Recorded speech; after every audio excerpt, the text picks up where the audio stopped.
चलिए सभी को गुड आफ्टरनून। जितने भी स्टूडेंट मुझसे जुड़े हो, very very good afternoon all of you. चलिए हम बात करते हैं आज एक नए टॉपिक पे। जैसे मैंने कहा था कि पार्ट वाइज सारी चीजें चलती रहेंगी जो भी करंट अफेयर के टॉपिक हैं, क्योंकि बहुत सारे मेंस स्टार्ट होने वाले यूपीएससी के। आपने देखा होगा कि यूपीएससी के मेंस स्टार्ट होने वाले हैं, और आपके बिहार पीसीएस के भी इंटरव्यू चल रहा है, यूपी पीसीएस का भी मेंस होने वाला है। बहुत सारी चीजें हैं और करंट अफेयर तो सब में इम्पोर्टेंट ही है। तो खैर हम बात करते हैं सीधे मुद्दे की बात करते हैं। ठीक है, सभी को गुड आफ्टरनून। जितने भी स्टूडेंट मुझसे जुड़े हो, very very good afternoon all of you. और हम बात करते हैं सीधे करंट अफेयर के अगले टॉपिक पे, जैसे कि मैं रोज लेके चलता हूँ, जैसे बता भी चुका हूँ पहले ही। तो 2021 है, कल पहला लेक्चर हो चुका है, दूसरा लेक्चर होगा इसी का आगे का पार्ट जो भी है, जो महत्वपूर्ण है, जो आपके पेपर में आने की संभावनाएं हैं, उसी को लेके चला जा रहा है। बहुत सारी परीक्षाएं हैं, उन परीक्षाओं पे आप लोग केंद्रित रहिए और ये सब परीक्षाओं में काम देंगे। ठीक है, तो crack UPSC CSC Hindi channel है, यूट्यूब का चैनल है, अनअकैडमी का ही चैनल है, और सभी का इस चैनल पे हार्दिक स्वागत है। सॉरी, जल्द से जल्द सभी लोग आइए, 3 बज गए हैं। ठीक है, टॉप एजुकेटर मिलेंगे, क्वालिटी कंटेंट मिलेगा, ग्रेट लर्निंग एक्सपीरियंस मिलेगा आपको। Latest crack UPSC CSC Hindi channel है, यूट्यूब का चैनल है, अनअकैडमी का ही, और सभी का इस चैनल पे स्वागत है। ठीक है, आगे बढ़ते हैं, थोड़ा सा और भी बात कर लिया जाए अनअकैडमी के बारे में, तब तक आप सभी लोग जुड़िए धीरे धीरे। अगर सब्सक्रिप्शन के बारे में बात करूं तो डेली लाइव क्लास मिलेगा। जैसे मैं लाइव क्लास ले रहा हूं, सीधा प्रसारण जिसे कहते हैं। लाइव क्लास में ये होता है कि अगर कुछ भी पूछ रहा हूं तो आप कमेंट के माध्यम से हमसे पूछ सकते हैं। तो लाइव क्लासेज मिलेंगे आपके, स्ट्रक्चर कोर्सेज होंगे, जो कोर्स होंगे स्ट्रक्चर फॉर्म में होंगे, मतलब प्रॉपर तरीके से क्लास चलेंगे। अगर हिस्ट्री है तो हिस्ट्री चलेगा, ज्योग्राफी है तो ज्योग्राफी चलेगा, पॉलिटी है तो पॉलिटी चलेगा, मतलब प्रॉपर तरीके से क्लास चलेंगे। ठीक है, लाइव टेस्ट एंड क्विज मिलेगा। टेस्ट और क्विज का बेनिफिट क्या होता है कि टेस्ट और क्विज देके आप अपनी क्वेरी को दूर कर सकते हैं, इसलिए टेस्ट दीजिए, क्विज दीजिए, और जो भी क्वेरियां हैं वो दूर होंगी, क्योंकि टेस्ट के द्वारा ही पता चल पाता है कि आप वाकई में पढ़ाई कितनी कर रहे हैं। अगर किसी भी सब्जेक्ट में कोई कमांड नहीं हो सकता है किसी भी कारण, तो वो टेस्ट से ही पता चल पाएगा कि उस सब्जेक्ट में आपको पकड़ अच्छी सी बना नहीं है। तो टेस्ट देते रहिए, बराबर दीजिए, और यही आपको फाइनल डेस्टिनेशन तक भी पहुंचाएगा, टेस्ट और क्विज आपका। और अनलिमिटेड एक्सेस है। अनलिमिटेड एक्सेस का मतलब ये होता है कि अगर सपोज दैट किसी कारण बस आप क्लास नहीं भी कर पाते हैं, तो वो जो क्लास होता है लाइव क्लास, वो लाइव क्लास आपके मोबाइल में स्टोर हो जाता है, और उस लाइव क्लास को आप अनलिमिटेड एक्सेस के साथ देख सकते हैं, सुन सकते हैं, समझ सकते हैं, कितनी बार भी उसको देख सकते हैं वीडियो। ठीक है, कोई उसमें रिस्ट्रिक्शन नहीं है। तो ये सब चीजें हैं अनलिमिटेड एक्सेस का। ये अकेडमी का ऐप है, जिसे गूगल के प्ले स्टोर से या एप्पल के प्ले स्टोर से डाउनलोड कर सकते हैं। तो जो लोग डाउनलोड नहीं किए वो डाउनलोड कर लें। और भी देखिए, ये मेरे बारे में बीटेक कंप्यूटर साइंस से मैंने किया है, 4 ईयर का टीचिंग एक्सपीरियंस है मेरा। ऑप्शनल सब्जेक्ट मेरा हिस्ट्री है, 4 या 5 ईयर हो गया ये। और मैं आपको हिस्ट्री, पॉलिटी और करंट अफेयर पढ़ाऊंगा। ठीक है, ये टेलीग्राम का लिंक है, जो लोग ना जुड़े हो टेलीग्राम के लिंक से जुड़ जाएं। और ये टेलीग्राम का लिंक अनअकैडमी प्रिंस जायसवाल के नाम से है। ठीक है, तो नाम के आगे मेरे अनअकैडमी लगा दीजिएगा, तब भी आप हमको सर्च कर सकते हैं। ठीक है, ये टेलीग्राम का लिंक है, और इसी पे मैं सारा इन्फॉर्मेशन देता हूँ, चाहे क्लास की टाइमिंग हुआ, डेट हुआ, पीडीएफ हुआ, सब कुछ इसी टेलीग्राम पे मिलता है। इंडिया के जितने टॉप 100 एजुकेटर हैं वो अनअकैडमी से जुड़े हुए हैं, और किसी भी एजुकेटर से आप क्लास ले सकते हैं। Access to India best educator just this subscription away. तो आप एजुकेटर से क्लास लीजिए, ठीक, किसी भी टॉप एजुकेटर से, और आप सब्सक्रिप्शन लीजिए और क्लास लीजिए। ये आपके ऊपर डिपेंड करता है कि आप क्लास किससे लेना चाहते हैं। और भी देखिए, अगर बात करें सब्सक्रिप्शन के बारे में, यूपीएससी सीएससी के सब्सक्रिप्शन के बारे में, तो पॉलिटी गवर्नेंस एंड आईआर का सब्सक्रिप्शन है आपका, जियोग्राफी का सब्सक्रिप्शन है, साइंस एंड टेक्नोलॉजी का सब्सक्रिप्शन है, ये एनसीईआरटी की समरी का सब्सक्रिप्शन है, हिस्ट्री का सब्सक्रिप्शन है, ऑप्शनल के कोर्स के सब्सक्रिप्शन है, इन्वायरमेंट टेक्नोलॉजी है, आर्ट एंड कल्चर है, करंट अफेयर है, इंडियन इकोनॉमी है, प्रैक्टिस स्ट्रेटजी है, और आंसर राइटिंग कोर्स। ये सारे कोर्स के सब्सक्रिप्शन आप ले सकते हैं अनअकैडमी पे। ठीक है, तो जिसमें आपको एनरोल कराना है वो एनरोल करा लीजिएगा। प्लान देख लीजिए, दो तरह के प्लान होते हैं, एक होता है प्लस प्लान, दूसरा होता है आइकॉनिक प्लान। प्लस प्लान जो होता है 1 महीने का भी होता है, 3 महीने का भी है, 6 महीने का, 12 महीने का, 24 महीने का, 36 मंथ, मतलब 3 साल का। आपके ऊपर डिपेंड करता है कि आप प्लान कितने महीने का लेना चाहते हैं, ये आपके ऊपर डिपेंड करता है। अगर 1 ईयर की बात की जाए तो 50,500 फी है। इस कोड का यूज करेंगे PJ01, 10% डिस्काउंट हो जाएगा, और 10% डिस्काउंट के बाद जो चार्ज पे करना है वो 44,500 पे आपको करना पड़ेगा, क्योंकि आपने फी में देखा कि 10% डिस्काउंट हो जाएगा। ये कोड है PJ01। ठीक है, तो इसमें और भी बेनिफिट देखिए क्या मिलेगा। लाइव क्लास है, टेस्ट सीरीज है, अनलिमिटेड प्रैक्टिस है, स्ट्रक्चर शेड्यूल है। ये सारी चीजें जो मिलेंगी आपको, मतलब प्लस अगर सब्सक्रिप्शन लेते हैं तो सारा बेनिफिट आपको मिलेगा। ठीक है, और ये कोड कहीं पर भी एप्लीकेबल है, कहीं पे भी यूज कर सकते हैं, PJ01। दूसरा प्लान है आइकॉनिक प्लान है, ये भी 1 ईयर का है, 2 ईयर का है, 3 ईयर का है। जो 1 ईयर के चार्ज है 69,500 है। ये कोड है PJ01, इस कोड का यूज कीजिए, 10% डिस्काउंट पाइए, और 10% डिस्काउंट के बाद जो चार्ज पे करना है 62,550 आपको पे करना है। और बेनिफिट क्या मिलेगा इसमें, चारों ये फीचर्स तो मिलेंगे ही मिलेंगे, live class, test series, unlimited practice, structure schedule. इसके साथ ही साथ आपको पर्सनल कोच मिलेंगे, डेली मेंस क्वेश्चन प्रैक्टिस मिलेगा, स्टडी प्लानर मिलेंगे, और पर्सनली आपको फीडबैक दिया जाएगा। तो ये सारे बेनिफिट जो मिलेंगे वो आइकॉनिक में आपको मिलेंगे। तो चाहे आप प्लस लीजिए चाहे आइकॉनिक लीजिए, ये आपके ऊपर डिपेंड करता है। अगर आइकॉनिक लेते हैं तो आपको पर्सनल कोच मिलेंगे जो पर्सनली आपको ट्रीट करेंगे, पर्सनली आपको गाइड करेंगे, डेली मेंस क्वेश्चन प्रैक्टिस मिलेगा, आपको स्टडी प्लानर मिलेंगे और पर्सनली आपको फीडबैक दिया जाएगा। और भी देखिए, अगर यूपीएससी सीएससी ऑप्शनल सब्सक्रिप्शन के बारे में बात करूं, वैकल्पिक विषय जिसे कहते हैं, तो ये 1 महीने का भी है, 6 महीने का है, 12 महीने का, 24 महीने का और 36 महीने का है। ठीक है। अगर 1 ईयर की बात की जाए, 27,500 फी है। कोड यूज करेंगे PJ01, 10% डिस्काउंट, और 10% डिस्काउंट के बाद जो चार्ज पे करना है 24,750 आपको पे करना है। तो अपने अनुसार देख लीजिएगा, और वैकल्पिक विषय का चुनाव बड़ा सोच समझ के किया कीजिए आप। आपको पता है कि अनएकेडमी कॉम्बैट चला रही है, सभी लोग जल्द से जल्द आइए, सभी के जितने भी स्टूडेंट हैं। कॉम्बैट चला रहा है। इस कॉम्बैट का मतलब क्या है? ये ऑल ओवर इंडिया रैंकिंग इसमें डिसाइड होगा। ये आईआर जो लिखा है, ऑल इंडिया रैंकिंग, इसमें रजिस्ट्रेशन करना पड़ेगा। सबसे पहले जितने भी स्टूडेंट हैं, जो लोग रजिस्ट्रेशन कर चुके हैं वो तो बढ़िया है, जो रजिस्ट्रेशन न किए हैं वो जल्द से जल्द रजिस्ट्रेशन करें। ठीक है। रजिस्ट्रेशन ये फ्री ऑफ कॉस्ट है, कोई चार्जेस नहीं है आपकी। पहली बात ध्यान से सुन लीजिए। कोड कोई पूछेगा तो ये कोड PJ01 इसका यूज कर सकते हैं उसपे। इसमें बेनिफिट क्या मिलेगा? इसमें बेनिफिट ये है कि अगर मान लीजिए आप जो भी आपको जैसे ऑल ओवर इंडिया लेवल पे ही आपके यूपीएससी के पेपर होते हैं, तो जितने भी स्टूडेंट हैं अधिक से अधिक पार्टिसिपेट कीजिए, क्योंकि आपकी जो प्रतिभा जो है, आपने क्या पढ़ा है अभी तक, वो जब तक टेस्ट नहीं देंगे तो पता चलेगा नहीं। तो टेस्ट अगर कराया जा रहा है तो सब लोग पार्टिसिपेट कीजिए। जो लोग ऑलरेडी पार्टिसिपेट कर रहे हैं वो तो कोई दिक्कत नहीं है, वो लोग करते ही रहे, आगे बढ़ते रहे। बाकी जो ना किए हो अभी तक, और जो उनको बारे में इन्फॉर्मेशन अभी तक ना मिला हो जिनको, मैं उनके लिए कह रहा हूँ कि आप जल्द से जल्द अपने को रजिस्ट्रेशन कीजिए। और हर अल्टरनेट संडे को होता है, इस संडे को हुआ है, नेक्स्ट संडे को नहीं होगा, उसके अल्टरनेट संडे, उसके वाले वाले संडे को होगा। ठीक है। तो इन चीजों का ध्यान दीजिएगा। 3 जनवरी को हुआ था, 10 को नहीं होगा, फिर 17 को। ये ध्यान दीजिएगा। The most competitive gamified UPSC CSC battle in here है, और सभी लोग इस बैटल में आइए और अपने आप की प्रतिभा को दिखाइए और कंपटीशन दीजिए। मेरा मानना है कि टेस्ट के द्वारा ही चीजें क्लियर हो पाती है कि वाकई में तैयारी हो क्या रही है। कि तैयारी में क्या उस तरह के क्वेश्चन हमसे पूछे जाने के नहीं पेपर में, उससे पहले, पेपर देने के पहले ही आपके जितने भी जिसे आप आम भाषा में कह सकते हैं कि हमने प्रैक्टिस करना, तो एक तरह से प्रैक्टिस करिए आप। अब प्रैक्टिस से ही सब चीज सॉल्व होती है। तो टेस्ट दीजिए सभी के सभी। ये 45 मिनट का टेस्ट होगा, 60 क्वेश्चन होंगे, 13 कॉम्बैट होंगे, 6 सेक्शन होंगे, रिलेटिव स्कोरिंग होगा, अल्टरनेट अल्टरनेट संडे को ये टेस्ट होगा। इसको जरूर ध्यान दीजिएगा। 6 मंथ बचे हैं, 6 महीने, क्योंकि नया साल आ चुका है, पुराना साल चला जा चुका है। तो 6 महीने बचे हुए हैं बेटा, लेट्स क्रैक इट करते हैं, क्योंकि 6 महीने 2021 का पेपर भी है, प्रीलिम्स का। तो कमर कस लिए सभी लोग, और 2021 के पेपर में तैयार रहिए। देखिए 11 जून का पेपर है आपका, एक बच्चा देखिए दिखा भी रहा है कि 11 जून को पेपर है, इसलिए समझ जाइए आप लोग। और 2021 को लेट्स क्रैक इट करते हैं। जो लोग तैयारी में लगे हुए हैं और जो लोग नए तैयारी करना चाहते हैं, सभी के लिए मैं कहना चाहता हूँ, अब तैयारी कमर कस लीजिए और तैयारी में लग जाइए। जिन लोगों को प्रीलिम्स देना है 2021 का, 28 दिसंबर से देखिए बैचेज स्टार्ट हो चुके हैं। देखिए यहाँ पे 6 महीने के भी बैच स्टार्ट हो गए हैं। ठीक है। तो जिन लोगों को अगर बैच ज्वाइन करना है, तो भी रिसेंटली बैच स्टार्ट हुआ है, इसमें भी ज्वाइन कर सकते हैं। ये पूरा प्रीलिम्स ओरिएंटेड बैच है। ठीक है। 2021 के लिए 6 मंथ का बैच होगा। इसमें प्रीलिम्स के सिलेबस कवरेज किए जाएंगे, टॉप एजुकेटर होंगे, प्रीलिम्स के टेस्ट सीरीज एनालिसिस किया जाएगा, PDF study material, dedicated focus, interview preparation, सारा कुछ इसमें मिलेगा। तो इन चीजों को ध्यान दीजिएगा। ठीक है। चलिए, आज हम जो टॉपिक की बात करेंगे, म्यांमार की नौसेना में शामिल की गई है सिंधुवर पनडुब्बी के बारे में हम बात करेंगे, इस पे हम चर्चा करेंगे। ठीक है। या तो कोई डाउट है किसी को भी? कोई भी डाउट? तो म्यांमार, सबसे पहले तो आप ये बताइए म्यांमार की राजधानी कहाँ है, फिर हम आगे चर्चा करते हैं। ठीक है। क्योंकि जब तक मैं क्वेश्चन नहीं पूछता हूँ फिर मैं आगे बढ़ने का मन नहीं करता है, क्योंकि आप लोगों से भी तो कुछ पूछना है मुझे। तो सबसे पहले क्वेश्चन जो है, म्यांमार की नौसेना में जो शामिल हुआ है सिंधुवर पनडुब्बी। ठीक है। तो पनडुब्बी तो समझते ही होंगे, पनडुब्बी किसे कहते हैं, अब ये तो समझाना है नहीं मुझे।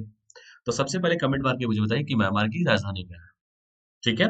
तो सिंधुवर पनडुब्बी इसमें म्यांमार की नौसेना में शामिल हुआ है। तो देखते हैं क्या है ये सब चीजें। हाल ही में म्यांमार की नौसेना में सिंधुवर पनडुब्बी को शामिल कर लिया गया है। फैक्चुअल है कि, चलिए फैक्चुअल है कि सिंधुवर पनडुब्बी को म्यांमार की नौसेना में शामिल कर लिया गया है। गौरतलब है कि आईएनएस सिंधुवर को अक्टूबर 2020 में भारतीय नौसेना ने म्यांमार को नौसेना को सौंपा था। तो अक्टूबर 2020 में भारतीय नौसेना, जो हमारी नौसेना है, उसने क्या किया था? उसने जो है, जो आपकी म्यांमार की नौसेना है, उस नौसेना को ये जो पनडुब्बी है सिंधुवर पनडुब्बी, उसको सौंपा गया था और वो म्यांमार की नौसेना में शामिल भी हो गया है। बस यही जानना है आपको। यह म्यांमार की नौसेना की पहली पनडुब्बी है, और म्यांमार की नौसेना के उपयोग के लिए इस पनडुब्बी की मरम्मत हिंदुस्तान शिपयार्ड लिमिटेड द्वारा की गई है।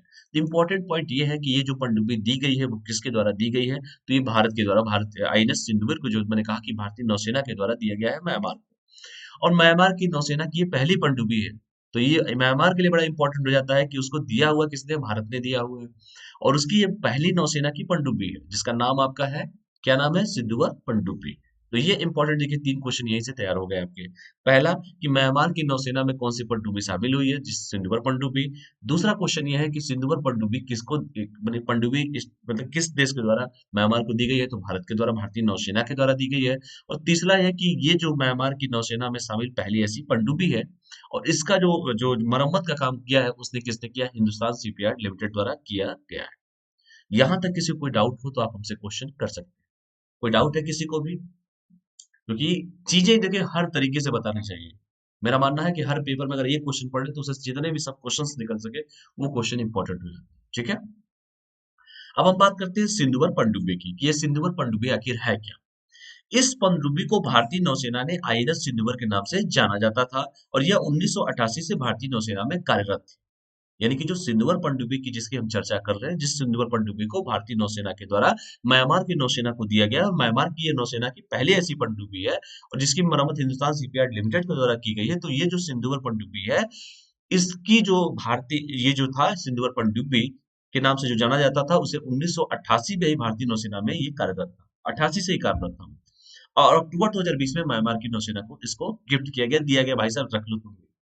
ठीक है, हम लोग यूज कर चुके हैं, आप भी रख लो, आपकी पहली नौसेना की पनडुब्बी है ये। तो 1988 से भारतीय नौसेना में ये पनडुब्बी सिंधुवर पनडुब्बी कार्यरत है। यहाँ तक किसी को कोई डाउट है तो आप हमसे पूछ सकते हैं।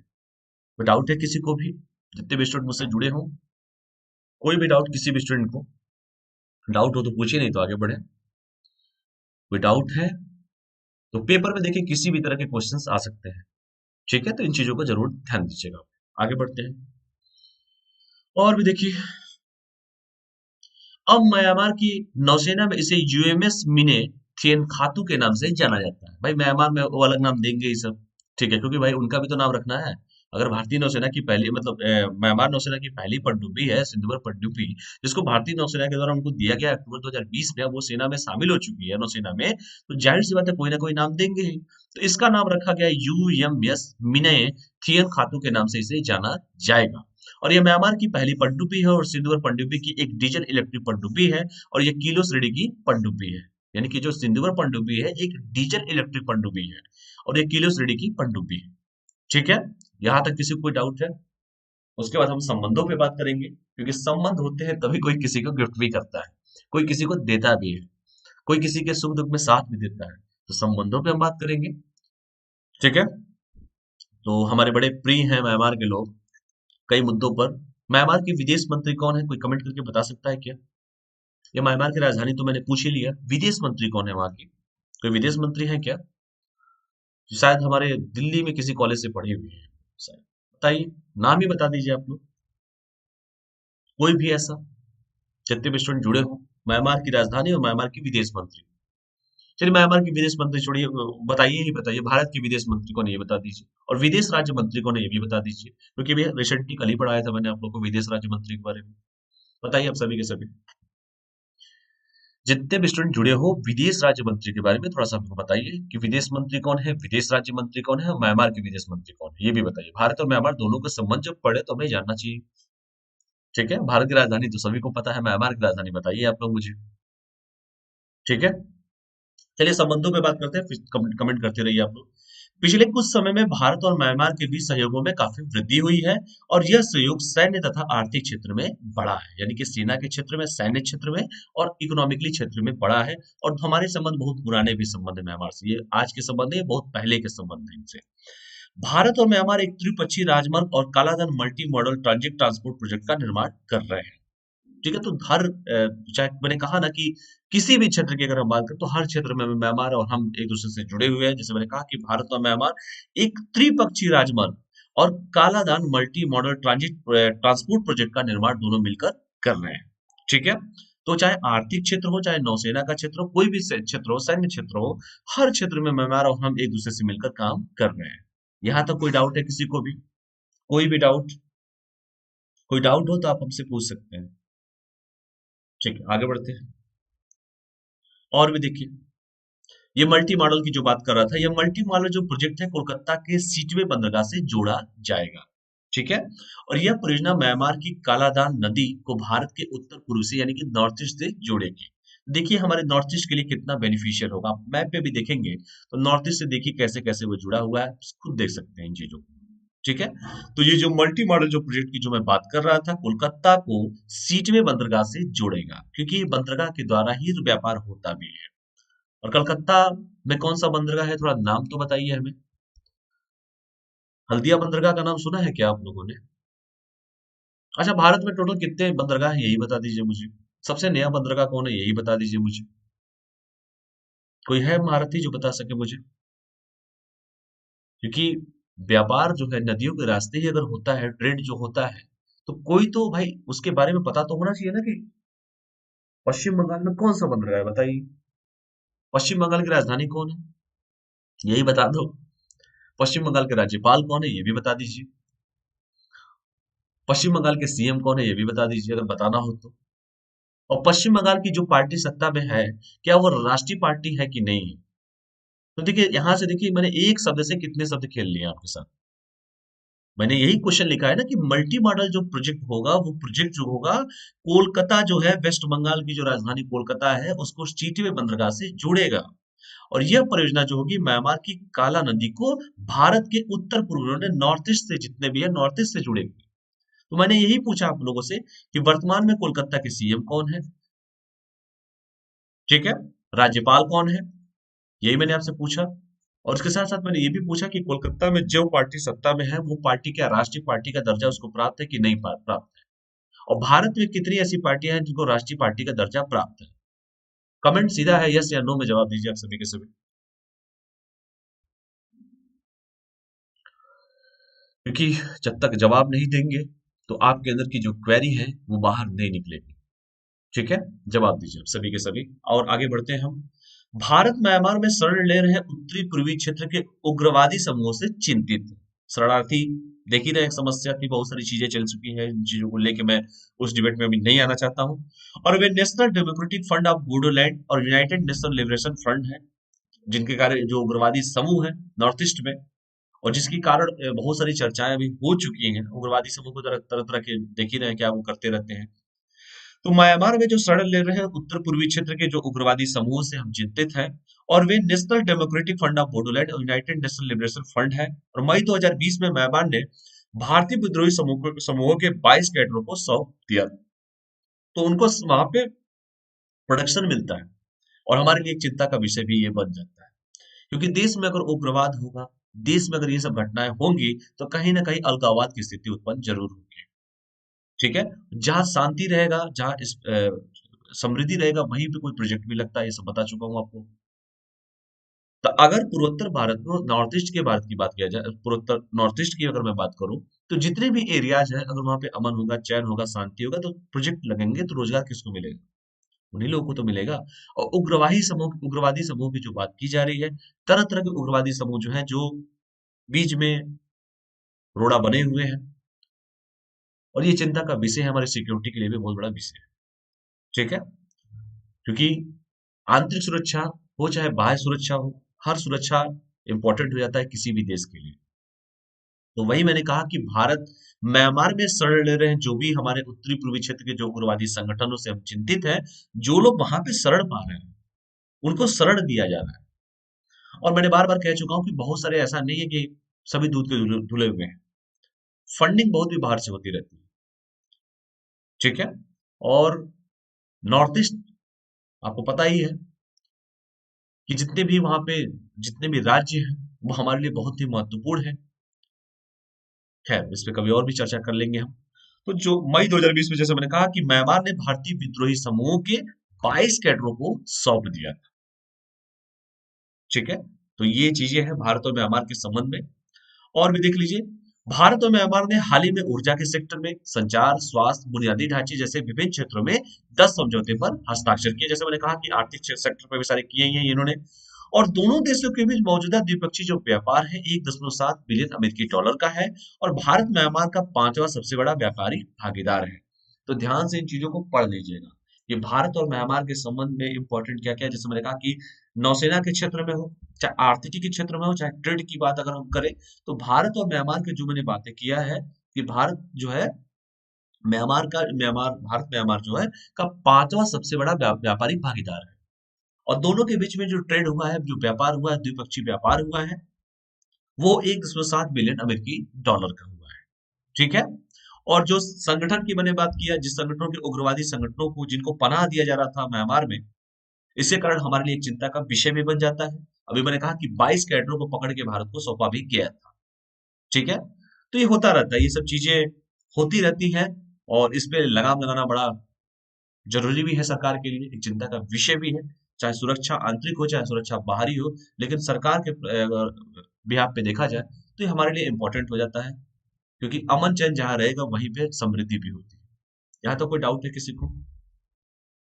कोई भी डाउट? जितने भी स्टूडेंट जुड़े हो, चलिए आगे बढ़ते हैं। भारत म्यांमार के लिए क्यों महत्वपूर्ण है, थोड़ा हमको ये भी जानना चाहिए कि भाई आखिर इतना क्यों, कि हम पनाह भी वो दे रहे हैं, फिर भी चलो कोई बात नहीं, हम उनके साथ अभी भी ट्रेड करते हैं। यह तो क्वेश्चन आता होगा ना दिमाग में। हमारे और पाकिस्तान के बीच में बहुत सारे, हमेशा देखते होंगे, युद्ध होते हैं। युद्ध का मतलब ये नहीं होता है कि, आपने देखा होगा कि बहुत सारे युद्ध हुए हैं, तो क्या युद्ध का मतलब ये थोड़े होता है कि हर चीजें बंद हो जाएंगी? सिंध नदी जल से समझौता मान लिया पाकिस्तान के साथ जो है, क्या हम बंद कर देते हैं? नहीं, हम बात करते हैं उससे।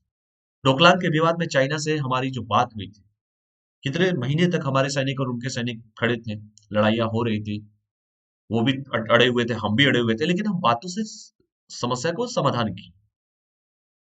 ठीक है। तो यही सब चीजें हैं। और जैसे मैंने कहा कि इतने सारे उग्रवादी संगठनों के कारण हम चिंतित हैं, जिनको म्यांमार पनाह दे रहा था, और पकड़ के दे भी तो रहा है वो। अभी 22 कैडरों को बताया भी तो था मैंने कि 22 कैडरों को पकड़ के दिया भी है उसने।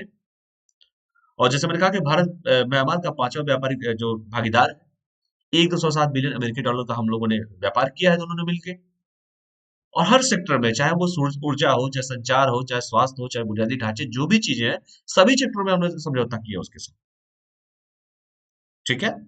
भारत म्यांमार के लिए क्यों इंपॉर्टेंट है, सबसे पहला तो यही क्वेश्चन हमारे दिमाग में आना चाहिए, क्योंकि सभी के साथ हमारे अलग अलग है भाई। अमेरिका के परिप्रेक्ष्य में देखे तो बहुत सी चीजें अलग है, अमेरिका चाइना के परिप्रेक्ष्य में देखा जाए तो और भी चीजें अलग है, या पाकिस्तान के परिप्रेक्ष्य में देखिए, या बांग्लादेश के परिप्रेक्ष्य में देखिए। हर देश अपने तरीके से सोचता है, लेकिन कुछ भी होता है, लेकिन हम उससे बात करते हैं, हमारी डेलीगेशन बात करती है, उनकी डेलीगेशन बात करती है, चीजों को सॉर्ट आउट किया जाता है। खैर, अब आगे बात करते हैं म्यांमार क्यों महत्वपूर्ण है, इस पे हम चर्चा कर लेते हैं। आपको पता है कि म्यांमार भारत की सीमा पर एकमात्र आसियान देश है, और मैं आसियान के बारे में पूरा पढ़ा चुका हूँ। कितने देश आते होते हैं आसियान में? आसियान में कितने देश होते हैं ये तो पता होगा ना आप लोगों को, कई बार पढ़ा चुका हूँ। ब्रिक्स हुआ, सार्क हुआ, आसियान हुआ, G20 हुआ, सब पढ़ा चुका हूँ। तो भारत, म्यांमार जो है भारत की सीमा पर एकमात्र आसियान का देश है। और भारत के अनुसार म्यांमार जो है दक्षिणी पूर्वी एशिया का प्रवेश द्वार है, एंट्री का द्वार है, साउथ ईस्ट एशिया का एंट्री द्वार है वो। और भारत अपनी एक्ट ईस्ट पॉलिसी और नेबरहुड फर्स्ट पॉलिसी के तहत म्यांमार के साथ सहयोग बढ़ाने पर जोर दिया है। क्योंकि हम देखते ही हैं अपनी जो एक्ट ईस्ट पॉलिसी हो, या नेबरहुड माने पड़ोसी की जो पॉलिसी है, क्योंकि पड़ोसी से प्रेम करो, ये हमारे अटल जी भी कहते थे। पड़ोसी को नहीं बदला जा सकता है, पड़ोसी हितैषी होते हैं हमारे। तो मैंने कहा कि साउथ ईस्ट एशिया में वो प्रवेश द्वार है, तो इतना इंपॉर्टेंट देश है वो, कैसे हम उसको छोड़ सकते हैं अगर इंटरनेशनल रिलेशन के लिहाज से देखा जाए तो। जैसे मैंने कहा कि आसियान का एक मात्र देश है जो प्रवेश द्वार है सर, साउथ ईस्ट एशिया का। ठीक है। और भारत अपनी जो एक्ट ईस्ट पॉलिसी की जो बात करें हम, या नेबरहुड पॉलिसी की बात करते हैं, तो उसके तहत म्यांमार के साथ सहयोग बढ़ाने पर हम जोर दे रहे हैं, जोर दिया भी जा रहा है। अगर कोई समस्या हो रही है तो मिल बैठकर हम लोग उस चीजों को सॉर्ट आउट भी करते हैं।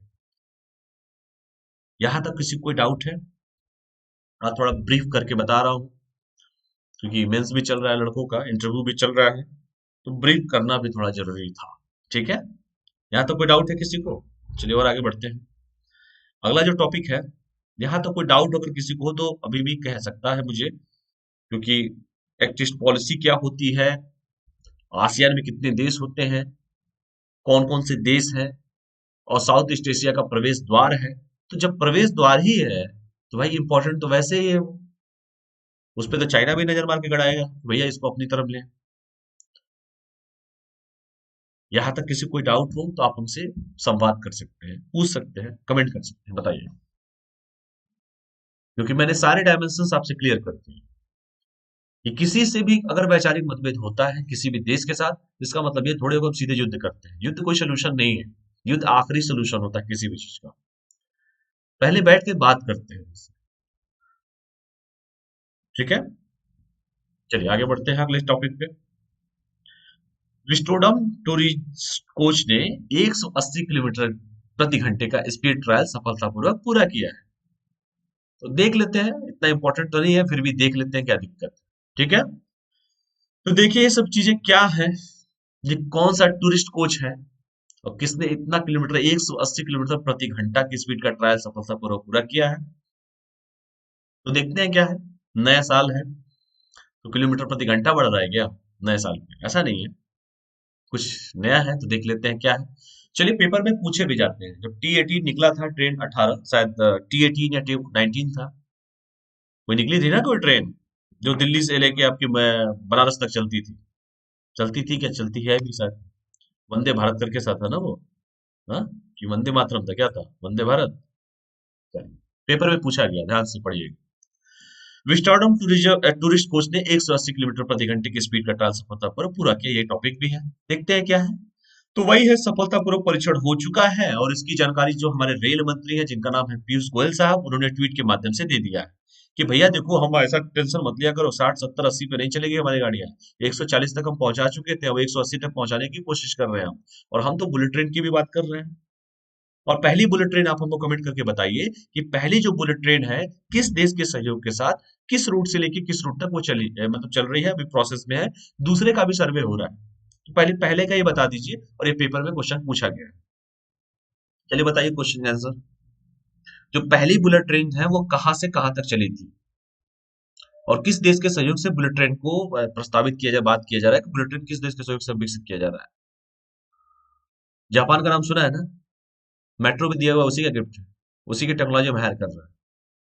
ठीक है, वो पहली ट्रेन कहाँ मेट्रो चली थी, सब पढ़ाया था आपको, सब पढ़ा चुका हूँ ये सब चीजें। चलिए पढ़िए आप। उन्होंने कहा कि तमिलनाडु में यूनेस्को की विश्व धरोहर नीलगिरी माउंटेन रेलवे इस साल 31 दिसंबर से परिचालन शुरू करेगी।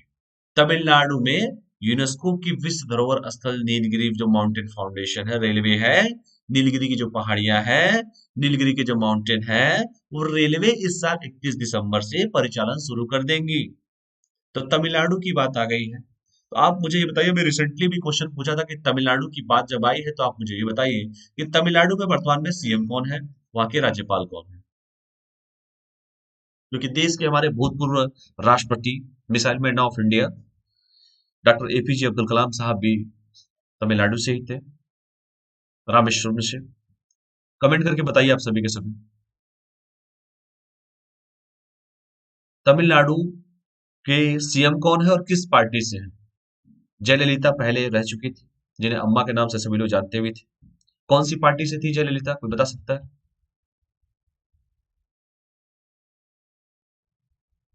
वर्तमान में सीएम कौन है वहां के और राज्यपाल कौन है तमिलनाडु के। क्योंकि जो विस्टाडम टूरिज्म कोच की बात की जा रही है, जैसे मैंने कहा कि नीलगिरी पहाड़ी, नीलगिरी माउंटेन रेलवे ने इस साल 31 दिसंबर को शुरू किया है, परिचालन शुरू करेगी। तो क्या है देखते हैं। तो इतना चीजें तो आप लोगों को कम से कम पता होना चाहिए। ठीक है, चलिए। उन्होंने ये भी बताया कि भारतीय रेलवे ने पश्चिम बंगाल में बनगांव पेट्रोपोल के बीच नई विद्युतीकृत लाइन पर इलेक्ट्रिक लोकोमोटिव का सफल परीक्षण भी किया है, जो ऑलरेडी मैं पढ़ा भी चुका हूं। तो ट्विटर के माध्यम से उन्होंने जानकारी, हमारे जो रेल मंत्री हैं पीयूष गोयल साहब, उन्होंने ये जानकारी दिया है। यहां तक किसी को कोई डाउट है तो बेटा जितने क्वेश्चंस मैं पूछ रहा हूं आप लोगों से, ये सारे क्वेश्चन कॉपी पे लिखते चलना। मैं सबके आंसर नहीं बता सकता क्योंकि मैं क्वेश्चन आप लोगों से पूछ रहा हूं, तो आंसर क्यों बताऊं। अगर नहीं आता है तो कोई दिक्कत नहीं है, मुझे लगेगा कि वाकई में आप लोग तैयारी नहीं कर रहे हैं सही से। अगर किसी बच्चे को ये ना पता हो कि अगर तमिलनाडु के सीएम कौन है, तमिलनाडु के राज्यपाल कौन है, पेपर में क्वेश्चन कैसे कैसे आ रहा है आज। मैंने अभी रिसेंटली मैंने कहा ना कि बीपीएससी के पेपर में पूछा गया था कि रामविलास पासवान जी ने अपने राजनीतिक करियर की शुरुआत किस पार्टी से किया है। तो क्या एक क्वेश्चन नहीं आया पेपर में। उसने ये नहीं पूछा कि वो कौन से केंद्रीय मंत्री थे, वो किस संसदीय क्षेत्र से आते हैं, क्या उन्होंने इस बार लोकसभा लड़ा था कि राज्यसभा से वो मंत्री थे, आखिर वो मंत्री किस सदन से थे, उच्च सदन से थे कि निम्न सदन से थे। उसने सीधे यही क्वेश्चन पूछा उठा के, वो कौन से मंत्री थे, कौन सा पद दिया गया था, कौन सा प्रभार था। ये नहीं पूछा उसने ये पूछा कि उन्होंने जब अपनी राजनीतिक करियर की शुरुआत किया था वो किस पार्टी से थे। तो क्वेश्चन कहीं से भी घुमा फिरा के आ सकते हैं। आपका काम है वहां के बारे में जानना। और तमिलनाडु वैसे भी इंपॉर्टेंट प्लेस है साउथ का। कश्मीर से कन्याकुमारी तो बहुत कहते हैं, तो उसके बारे में जानिए तो सही। चलिए आगे बढ़ते हैं। बाकी क्वेश्चन लिखा कीजिए आप लोग। तो देख रहे हैं इतना खूबसूरत जो बना हुआ है, 180 किलोमीटर प्रति घंटा की स्पीड देगा, ट्रायल हो चुका, कुछ दिखाई दे रहा है। और जब हमारी एक नई ट्रेन जो बता रहा था मैं, उसका जब चला था तो न्यूज में बड़ा आया था, जो दिल्ली और बनारस वाला जो रूट पे चला था, T18 करके शायद था या T19 करके था। बहुत सारी सुविधाएं दी गई थी, कुछ चोरियां भी हुई थी उस ट्रेन में। तो खैर मैं कुछ बोलूंगा नहीं, आप समझ सकते हैं मैं क्या बोल रहा हूँ। रेलवे राज्य की अर्थव्यवस्था को बढ़ावा देने के लिए पश्चिम बंगाल के रेल ढांचे को बदलने के लिए मिशन मोड में काम कर रहा है। और चुनाव भी है पश्चिम बंगाल में, तो सरकार का पूरा ध्यान भी है इस समय पश्चिम बंगाल पे, क्योंकि राजनीति भी देश की मनोदशा और दिशा को बदलती है, आपको सभी को पता है। चलो किसी भी बारे में हो रहा है, कम से कम हो रहा है, ये इंपॉर्टेंट है। ठीक है, चलिए इससे आपसे क्या मतलब है, मुद्दे की चीज हम लोग पढ़ते हैं। किसान रेल के बारे में ऑलरेडी आप लोग को पता चुका हूँ, ये भी देख लीजिए कि हाल ही में 28 दिसंबर 2020 को हमारे देश के जो प्रधानमंत्री हैं, जिनका नाम है श्री नरेंद्र मोदी जी, उनके द्वारा भारत की 100वीं किसान रेल को लॉन्च किया गया था। ये सब पढ़ा चुका हूँ आप लोग को। और ये ट्रेन महाराष्ट्र के संगोला और पश्चिम बंगाल के शालीमार के बीच चलेगी। और यहाँ पे महाराष्ट्र के सीएम कौन है इस समय, और महाराष्ट्र के राज्यपाल कौन है इस समय, महाराष्ट्र में लोकसभा की कितनी सीटें हैं, महाराष्ट्र में राज्यसभा की कितनी सीटें हैं, बताइए कमेंट करके सभी लोग। सब कुछ एक एक चीज याद आ जाएगा आप लोग को।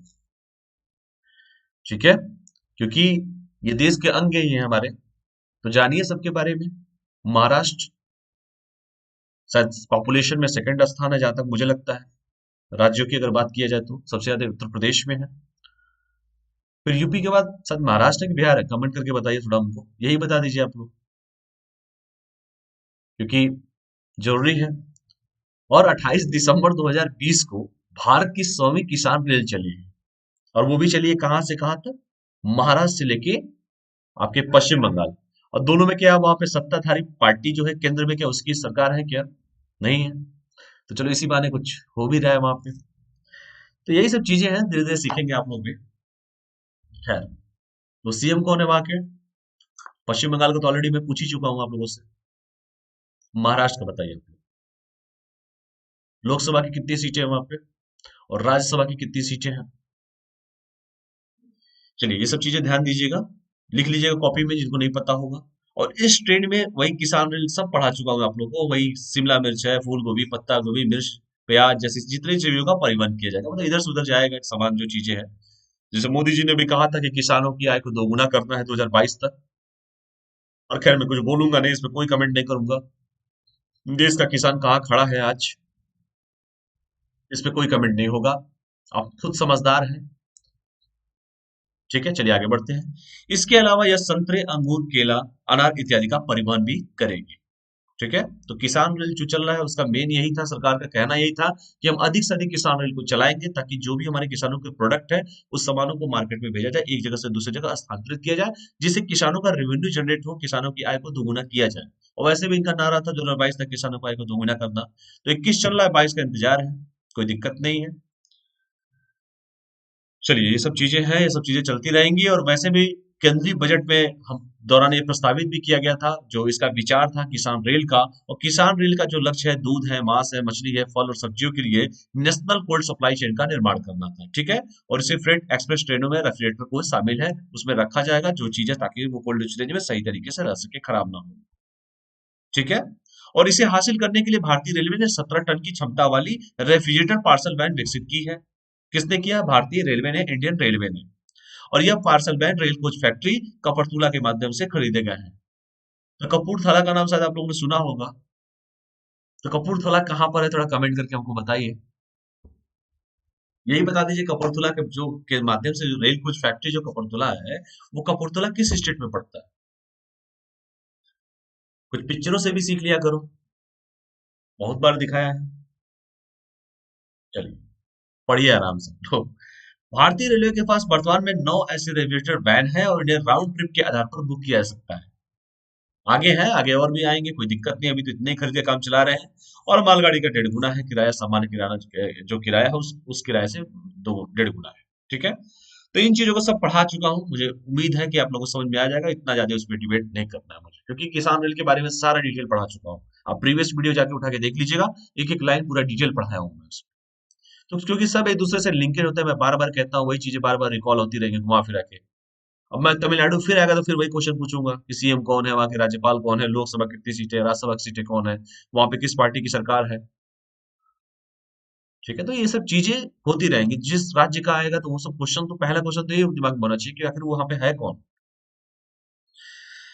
क्योंकि बहुत सारी योजनाएं जो है केंद्र सरकार की हो चाहे राज्य सरकार की हो, ये भी ध्यान देना पड़ता है, क्योंकि योजनाओं से बड़े ज्यादा क्वेश्चन भी आते हैं। अगला जो टॉपिक है कि 2 जनवरी को कोविड-19 टीकाकरण के लिए राष्ट्रव्यापी ड्राई रन शुरू किया जाएगा। वो शुरू किया जाएगा, तो देखते हैं क्या है ये कोविड-19। तो कोविड-19 से तो सभी लोग परिचित होंगे, ये तो 2020 वाला अपना साथी है कोविड-19। ठीक है, तो कोविड-19 के लिए क्या हुआ है भैया कि 2 जनवरी 2021 को पूरे देश में आयोजित किया जाएगा, ड्राई रन शुरू किया जाएगा, राष्ट्रव्यापी नेशनल लेवल पर किया जाएगा। और केंद्र सरकार ने सभी राज्यों और केंद्र शासित प्रदेशों को वैक्सीन रोल आउट के लिए प्रभावी तैयारी सुनिश्चित करने के लिए कहा है। अब तो देख रहे हैं इसमें भी राजनीति हो रही है। खैर कोई बात नहीं, हमारा काम पढ़ना, हम पढ़ेंगे, कोई दिक्कत नहीं है। तो सभी राज्यों और केंद्र शासित प्रदेशों को कहा है कि भाई साहब अपने क्या पूरी तैयारी आप लोग कर लीजिए, क्योंकि हम इसे नेशनल लेवल पर राष्ट्रव्यापी ड्राई रन शुरू करने वाले हैं। तो कमेंट करके थोड़ा हमें ये बताइए कि भारत में इस समय वर्तमान में कितने राज्य और कितने केंद्र शासित प्रदेश हैं। और मैं आपको हिंट के लिए बता दूं कि दो और कश्मीर और लद्दाख, दो केंद्र शासित प्रदेश अभी रिसेंटली हुए हैं। अब मुझे बताइए कि वर्तमान में भारत में कितने राज्य हैं और कितने केंद्र शासित प्रदेश हैं। बताइए सभी के सभी, कई बार पूछा जा चुका है क्वेश्चन। क्वेश्चन बताइए, कहां तक बचेंगे आप लोग। सरकार ने कहा है कि देखिए हम वैक्सीन लगा रहे हैं, जितने राज्य और केंद्र शासित प्रदेश है सभी लोग माहौल पहले सही कर लीजिए आप लोग, वो सही हो जाएगा, फिर हम अपने रणनीति को और सही तरीके से करेंगे, क्योंकि करना तो सबको है, समानता का अधिकार भी लागू करना है हमको, उसका भी पालन करना है सरकार को। अब तो उस पर भी राजनीति शुरू हो गई। चलिए और बात करते हैं। हाल ही में केंद्रीय स्वास्थ्य सचिव जो है, पहले स्वास्थ्य मंत्री तो बताइए कौन है, पहले स्वास्थ्य सचिव तो चलिए नाम हो गया, राजेश भूषण ने कहा है, सचिव है ये। हम मंत्री जी का नाम पूछ रहे हैं कि केंद्रीय स्वास्थ्य मंत्री कौन है, इसके बारे में थोड़ा सा हमें बता दीजिए, कल ही पढ़ाया था आप लोग को। मंत्री जी कौन है, क्योंकि मंत्री जी का नाम जानना बड़ा जरूरी है। ठीक है, वीडियो जो हमारे स्वास्थ्य सचिव हैं उन्होंने वीडियो कॉन्फ्रेंस के माध्यम से सभी राज्यों के शासित प्रदेश के प्रमुख जो हैं, जो स्वास्थ्य के प्रमुख हैं और जितने भी एनएचएम, एमडी और अन्य स्वास्थ्य प्रशासकों की एक बैठक आयोजित की। और इस बैठक में कोविड-19 के टीकाकरण के लिए तैयारियों की समीक्षा की गई है, रिव्यू किया गया है, ताकि जितने भी राज्य हैं, जितने भी केंद्र शासित प्रदेश हैं, वहाँ के जितने भी मेडिकल से जुड़े हुए जो सचिव हैं, मेडिकल से जुड़े स्वास्थ्य जो कर्मी जो हैं, स्वास्थ्य स्वास्थ्य रिलेटेड जितने भी लोग हैं, उन सभी लोगों का एक मीटिंग किया गया है और उसकी समीक्षा किया गया है, बस ये कहने का मतलब है। खैर मुद्दे की चीज यही है कि आपकी 2 जनवरी 2021 को पूरे देश में इसको राष्ट्रव्यापी ड्राई रन शुरू कर दिया गया है। और सरकार ने कहा है कि भाई साहब जितने भी राज्य हैं, शासित प्रदेश हैं, पहले जो वैक्सीन को आउट करने के पहले, वैक्सीन रोल को आउट करने के लिए जो भी प्रभावी तैयारी सुनिश्चित करना है, वो सारी तैयारी आप लोग कर लीजिए पहले से। यही मुद्दे की चीज है, बाकी तो समीक्षा होगी, ये सब चीजें होती रहेगी। देखिए कोविड-19, ठीक है, और भी देखिए प्राथमिकता क्या है, मेन ये देख लीजिए, इंपॉर्टेंट ये है, यह वैक्सीन सबसे पहले स्वास्थ्य सेवा श्रमिकों, 50 वर्ष से अधिक आयु के व्यक्तियों और फ्रंट लाइन श्रमिकों को दिया जाएगा। हमारे जितने भी कोरोना वॉरियर्स जो स्वास्थ्य कर्मी हैं, स्वास्थ्य सेवा श्रमिकों को दिया जाएगा, 50 वर्ष से अधिक आयु के व्यक्तियों को दिया जाएगा और फ्रंट लाइन श्रमिकों को दिया जाएगा। ऐसा सरकार का कहना है, ऐसा मेरा कहना नहीं। अगला जो फोकस होगा 50 साल से कम उम्र के लोगों और रोग से पीड़ित लोगों पर किया जाएगा, क्योंकि एक अब है, सभी चीजें पॉसिबल तो है नहीं, क्योंकि धीरे धीरे आपको पता है भारत में बहुत सारी चीजें, नियम तो बहुत सारे बनते हैं और तोड़ने के भी बहुत सारे साधन हैं यहाँ पे। तो सरकार का ये कहना है कि जो सबसे पहले दिया जाएगा वो स्वास्थ्य सेवा श्रमिकों को दिया जाएगा, उसके बाद 50 वर्ष से अधिक आयु के व्यक्तियों को दिया जाएगा। उसके बाद जो है साथ ही साथ फ्रंट लाइन जो श्रमिक हो उनको ये सेवा दी जाएगी, टीकाकरण की प्राथमिकता दी जाएगी उनको। और उसके बाद 50 साल से कम उम्र के जितने लोग हैं और रोगों से पीड़ित लोगों पर इस वक्त किया जाएगा। और शेष आबादी को टीका उपलब्धता के आधार पर टीका प्राप्त होगा, ऐसा सरकार का कहना है, मेरा कहना नहीं है। ठीक है, तो इसको आप लोग देख लीजिएगा, क्या प्राथमिकताएं हैं सरकार की, नोट करके ध्यान से रखिएगा आप लोग। और देखिए डिजिटल प्लेटफॉर्म का क्या है इन सब चीजों का रोल। कोविड-19 वैक्सीन जो है इंटेलिजेंस नेटवर्क का उपयोग टीकाकरण के लिए असूचीबद्ध लाभार्थियों को ट्रैक करने के लिए किया जाएगा। तो रिकॉर्ड तो सरकार के पास सारा डेटा पड़ा ही है। और टीकाकरण स्थल पर केवल पूर्व पंजीकृत लाभार्थियों को ही टीका लगाया जाएगा। तो पंजीकरण होगा, लाभार्थी को टीका लगाया जाएगा, ये सब तो चीजें सरकार कराती है, ये सब तो माहिर है सरकार। सत्र होगा, केवल 100 लाभार्थियों को ही टीका लगाया जाएगा एक सत्र में, ये भी ध्यान दीजिएगा। ठीक है, तो ये सब चीजें खैर फैक्चुअल है, इन चीजों को ध्यान दीजिएगा। और राज्य और केंद्र शासित प्रदेश टीकाकरण के लिए विशिष्ट दिनों की पहचान कर सकते हैं, जिसका जो भी है वो करवाए अपना, क्योंकि सारे राज्य शामिल है, केंद्र शासित प्रदेश शामिल है इसमें।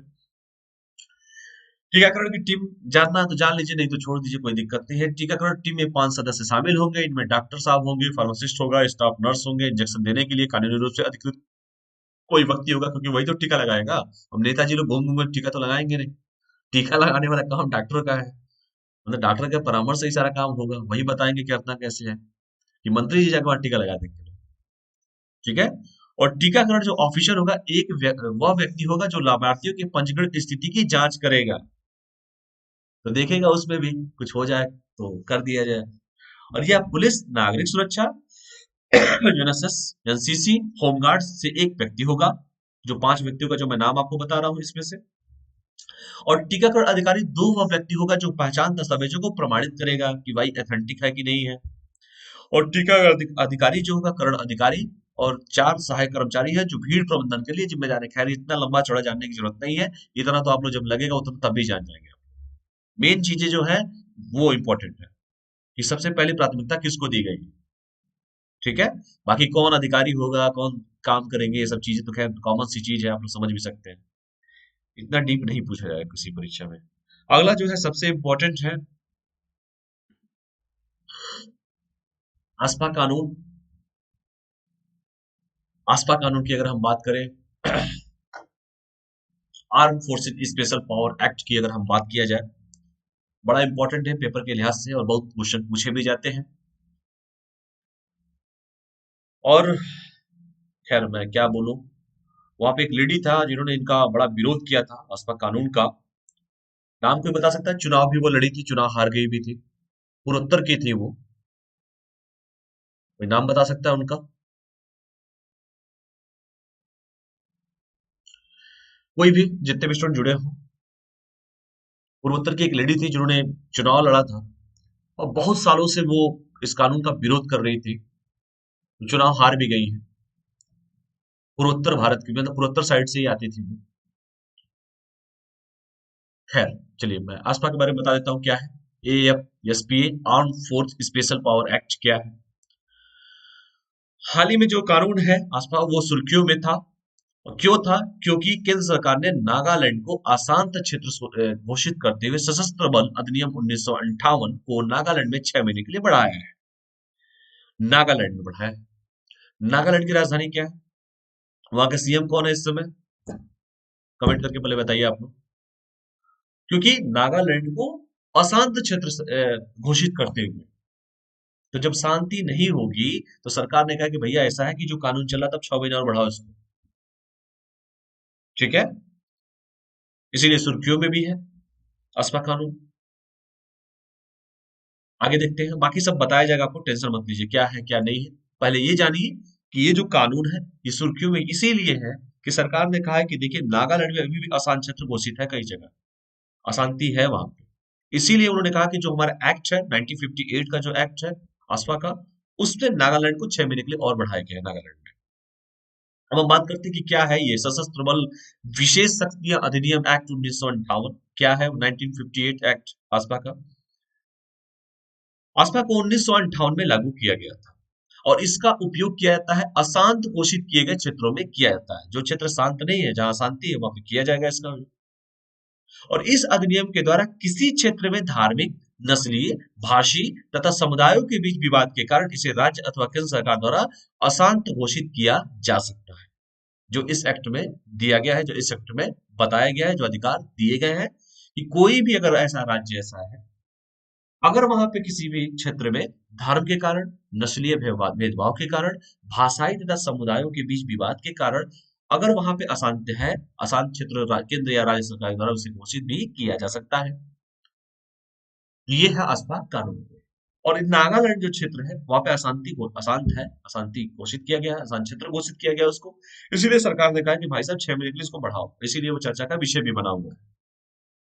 ठीक है, यहां तक किसी कोई डाउट है? कोई भी डाउट? तो जैसे मैंने कहा कि इस अधिनियम के द्वारा किसी क्षेत्र में धार्मिक, नस्लीय, भाषी या समुदायों के बीच विवाद के कारण इसे राज्य अथवा केंद्र सरकार द्वारा अशांत घोषित किया जा सकता है। तो इस एक्ट को याद रख लीजिएगा कि इसका एक्ट का यूज क्या है। इस एक्ट को, क्योंकि पेपर में लगातार ये क्वेश्चन बार बार पूछे जाते हैं और आने वाले समय के लिए भी ये इंपॉर्टेंट है। ये ऐसा नहीं है कि एक बार पढ़ लिए दोबारा नहीं आएंगे। ये जो कानून है, ये सारे कानून बार बार पूछे जाते हैं पेपर में। ठीक है, तो इसको ध्यान से देख लीजिएगा। सशस्त्र बल स्पेशल पावर एक्ट है। ठीक है, कई जगह इसका विरोध भी होता है कि भाई ये सब चीजें क्यों की जाती हैं। घोषणा देखिए क्या है, आसान क्षेत्र की घोषणा। इस अधिनियम के सेक्शन 3 में राज्य अथवा केंद्र सरकार के शासित प्रदेश के राज्यपाल को भारत में गजट में अधिसूचना जारी करने की शक्ति दी गई, जिसे बाद में केंद्र के पास नागरिकों की सहायता के लिए सशस्त्र बल भेजने की शक्ति भी है। और यदि किसी क्षेत्र को आसान घोषित किया जाता है तो यह स्थिति कम से कम 3 महीने के लिए लागू होगी। तो अगर किसी राज्य में ऐसी स्थिति उत्पन्न होती है तो जो हमारे राज्यपाल साहब जो बैठे हुए हैं, जिसे कहा जाता है कि राष्ट्रपति राज्यपाल, खैर उनके बारे में मैं क्या कहूँ। आजकल तो राज्यपाल पे भी क्वेश्चन मार्क उठ रहे हैं बहुत सारे राज्यों में। और अरुणाचल प्रदेश जो है जीता जागता उदाहरण था सबके सामने कि कैसे वहां पे किया गया था। अभी रिसेंटली केरल के बारे में मैंने आप लोगों को पढ़ाया था। कृषि कानून बिल को लेके वहां पे सदन को आहूत करना था, राज्यपाल ने वहां पे भी क्या किया। खैर मैं इस पर ज्यादा डिबेट नहीं करूंगा, बस सीधे मुद्दे की बात बता रहा हूँ कि असम क्षेत्र की घोषणा के बारे में कि ये जो सेक्शन 3 में राज्य अथवा केंद्र शासित प्रदेश के राज्यपाल को भारत में गजट में अधिसूचना जारी करने की शक्ति दी गई है, जिसे बाद में केंद्र के पास नागरिकों की सहायता के लिए सशस्त्र बल भेजने की शक्ति है। और यदि किसी क्षेत्र को अशांत घोषित किया जाता है तो यह स्थिति कम से कम 3 महीने तक रहेगी। और नागालैंड में देख ही रहे 6 महीने बढ़ा दिया गया, इसलिए वो चर्चा का विषय बना हुआ है। यहां तक किसी कोई डाउट है? कोई भी डाउट? कोई डाउट हो तो बताइए जल्दी आप लोग। कोई भी डाउट हो तो बोलिए, वरना आगे बढ़ा जाए। Arm force special power act 1958। तो सशस्त्र बलों को विशेष क्या शक्तियां दी गई है, थोड़ा इस पे भी हम चर्चा कर लेते हैं। इस अधिनियम के द्वारा सशस्त्र बलों, राज्य व केंद्रीय पुलिस बल को उग्रवादियों द्वारा इस्तेमाल की जा रही संपत्ति अथवा घर को नष्ट करने, छानबीन करने तथा गोली मारने का अधिकार दिया गया है। फैसला ऑन द स्पॉट वाला काम है, बस इतना समझ लीजिए। इसी का वहां के लोगों के द्वारा विरोध भी किया जाता है। और पता नहीं यूज सही गलत है या मिसयूज करते हैं लोग या क्या है ऐसा, लेकिन कई बार इसमें क्वेश्चन मार्क उठे हैं। ठीक है, इस कानून के ऊपर कई बार क्वेश्चन मार्क उठे हैं। जैसे मैंने कहा कि एक लेडी थी जो इतने सालों तक इस कानून का विरोध किया पूर्वोत्तर भारत में। वो चुनाव भी लड़ी, चुनाव हारी भी। नाम शायद आप लोग किसी को पता हो तो बता सकते हैं, पूर्वोत्तर भारत से थी, किसी राज्य से थी। राज्य का नाम भी अगर बताना चाहे, हिंट इतना दे चुका हूं मैं आप लोग को। लोगों की आदत है बोलना, और इंडिया में तो हर चीज बोलते हैं लोग। है कोई बात नहीं। तो इस अधिनियम के द्वारा जैसे मैंने कहा कि सशस्त्र बलों, राज्य व केंद्रीय पुलिस पुलिस को उग्रवादियों द्वारा इस्तेमाल की जा रही संपत्ति अथवा घर को नष्ट करने, छानबीन करने, गोली मारने तक का अधिकार दिया गया है सशस्त्र बलों को। और इस अधिनियम में सुरक्षा बलों को दुर्भावनापूर्ण व महत्वहीन मुद्दों से, मुकदमे से भी सुरक्षा प्रदान की गई। इसी का वहां कुछ लोग विरोध किया जा रहा था। मैंने कहा भी आपसे, कई जगह सही भी है, कई जगह गलत भी है। देखो कानून बनते हैं, उसके प्लस भी है और माइनस भी है, दोनों चीजें हैं अपनी तरफ से। तो खैर इस कानून का यही बताया गया, जो कानून को जो पावर दी गई है सशस्त्र बलों को, उस पावर के बारे में मैंने आपको बता दिया कि अगर कोई उग्रवादी ऐसा काम करता है तो उसकी संपत्ति को जब्त किया जा सकता है, संपत्ति को नष्ट किया जा सकता है, छानबीन भी घर में किया जा सकता है। कोई भी कागज की जरूरत नहीं है, सीधे जाइए करिए जो करना है आपको, गोली मारना है तो गोली मार दीजिए, कोई दिक्कत नहीं है। ठीक है, तो यही सब चीजें हैं। और तो और सुरक्षा बलों को दुर्भावनापूर्ण व महत्वहीन मुकदमों से भी बचाया जा सकता है, सुरक्षा प्रदान की गई है। मैंने कहा ना कि इसका कई जगह विरोध किया गया है। खैर, कोई नहीं, जो कानून है वो कानून है। चलिए आगे बढ़ते हैं। और भी वर्तमान में देखिए कहाँ कहाँ राज्यों में लागू है, अस्पा कानून कहाँ कहाँ लागू है। असम, नागालैंड, अरुणाचल प्रदेश। अरुणाचल प्रदेश में सिर्फ देखिए कहाँ कहाँ, केवल तिरप, चांगलांग, लांगदिंग जिले तथा असम के साथ 20 किलोमीटर की सीमा में, बस यही तक है, ऐसा नहीं है कि पूरी जगह है। मणिपुर, इम्फाल जिसकी राजधानी है, नगरपालिका क्षेत्र के अतिरिक्त मेघालय, असम के साथ 20 किलोमीटर की सीमा तक ही सीमित तथा जम्मू कश्मीर, ठीक है, यहीं पर लागू भी है। तो इसको ध्यान से पढ़ लीजिएगा। और इन्हीं राज्यों में से कोई थी वो लेडी जिनका नाम शायद मैंने कहा ना कि वो चुनाव लड़ी थी, चुनाव हार गई थी, और बहुत बुरी तरीके से वो चुनाव हारी, और इतने सालों तक वो अनशन की वो लेडी। तो नाम अगर किसी को पता हो तो कमेंट मारिए, उनके बारे में थोड़ा पढ़िए, क्योंकि भूलने की आदत बहुत ज्यादा है। चलिए अगला टॉपिक पे हम आते हैं सीधे। यहाँ तक कोई डाउट है किसी को भी? हाँ, तो ये मैं कह रहा था कितने राज्यों में, राज्य देख लीजिएगा ध्यान से, क्योंकि सारा पढ़ा दिया मैंने, राज्य ही नहीं पता चला। अब ये तो है नहीं कि उत्तर प्रदेश में लागू है, मध्य प्रदेश में लागू है, ऐसा तो है नहीं। तो जहां जहां लागू है वही देख लो भाई, कि असम में है, नागालैंड में है, अरुणाचल प्रदेश में केवल कहाँ है वो भी ध्यान देख लीजिएगा, तिरप, चांगलांग और लांगदिंग जिले तथा असम के साथ जो 20 किलोमीटर का एरिया, किलोमीटर की सीमा में बस ये है। मणिपुर में कहा है, जो इम्फाल नगर पालिका क्षेत्र के अतिरिक्त जो जगह है, मेघालय के असम के 20 किलोमीटर तक सीमित जो क्षेत्र है, तथा जम्मू कश्मीर, बस इतना ध्यान दीजिएगा। अब ये कोई कहे कि सर मध्य प्रदेश में लागू है क्या अस्पा, तो बेटा वहां लागू नहीं है। ठीक है, और अपना उत्तर प्रदेश तो खैर मैं यहाँ के बारे में क्या बोलूं, उत्तर प्रदेश उत्तम प्रदेश। ठीक है, यूपी नहीं देखा तो इंडिया नहीं देखा, जो स्लोगन है उत्तर प्रदेश का, हर काम में नंबर वन। खैर मैं कुछ बोलूंगा नहीं, समझदारों के लिए इशारा काफी होता है। चलिए अगला जो टॉपिक है, राजस्थान में एवियन फ्लू की दस्तक, जानिए क्या है एवियन फ्लू, वो भी राजस्थान में। तो राजस्थान के वर्तमान में सीएम कौन है, और राजस्थान के वर्तमान में राज्यपाल कौन है, थोड़ा कमेंट करके पहले बताइए आप। राजस्थान, पिंक सिटी जयपुर, सुना भी होगा आप लोगों ने। उदयपुर, झीलों का शहर उदयपुर। और जैसलमेर, खैर क्या उसका क्या कहना। बताइए राजस्थान के सीएम कौन है और वहां के राज्यपाल कौन है। राजस्थान। हम्म